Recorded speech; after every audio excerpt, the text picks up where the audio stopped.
আসসালামু আলাইকুম। আশা করি সবাই ভালো আছেন। এই যে দেখেন আমার কতগুলা বাচ্চা ফুটেছে। এখানে আছে কিং কোয়েল, জাপানিজ কোয়েল, হোয়াইট কোয়েল, ব্ল্যাক কোয়েল সব কোয়েল আছে আমার এখানে।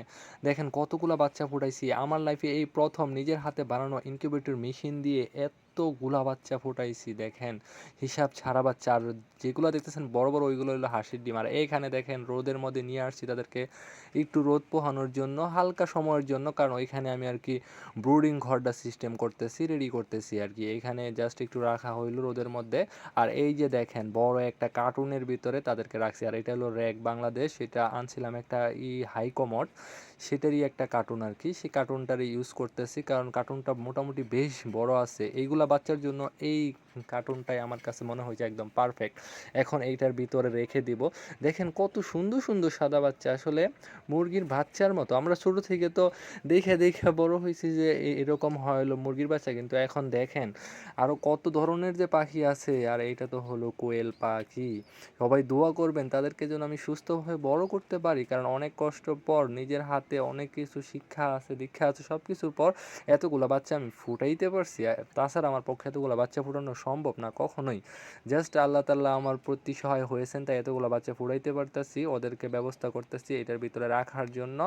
এখানেই সব কিছু করব, ব্রুডিং করব, যা কিছু করা লাগে, খাবার দাবার সব কিছু দেওয়া সেটাই। আর কিন্তু নিচে একটা সুতির গামছা বিছানো হয়েছে, কারণ এটা তো কার্টুনটা একটু পিচ্ছিল থাকে, পিচ্ছিলের মধ্যে ওরা সুন্দরভাবে একটু চলাচল করতে পারবে না।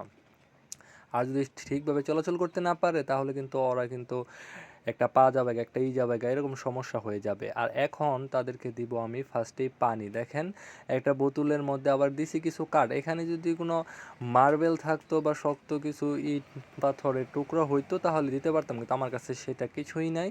আছে জাস্ট এরকম টুকরো টুকরো হাতের কাছে বাঁশের কুটি পাইছি, সেটাই দিয়ে দিচ্ছি। তারা অবশ্যই খাইতে পারবে, খুব একটা সমস্যা হবে না। আর পাত্রটাও খুব একটা বড় নয়, স্বাভাবিক। সো ওরা যে ভিজে যাবে এমন কিছু হবে না। আর এখন দিব হলো তাদেরকে খাবারটা যেহেতু ওরা ছোট পাখি, স্টার্টার ওই যে সোনালি স্টার্টার ফিডটা ওদেরকে দিচ্ছি, কিন্তু ওইগুলা যে সাইজের দানা ওরা খাইতে পারবে না, এই জন্য একটু হাত দিয়ে গুঁড়ো করে দিলাম যেন ওরা সহজে খাইতে পারে আর ওদের খাইতেও সুবিধা হয়। দেখেন চতুর্দিকে ছিটায় রাখলাম, যেহেতু ওরা একদিন বয়সী, সো সেটাই ভালো হবে, টুকে টুকে টুকে টুকে খাবে।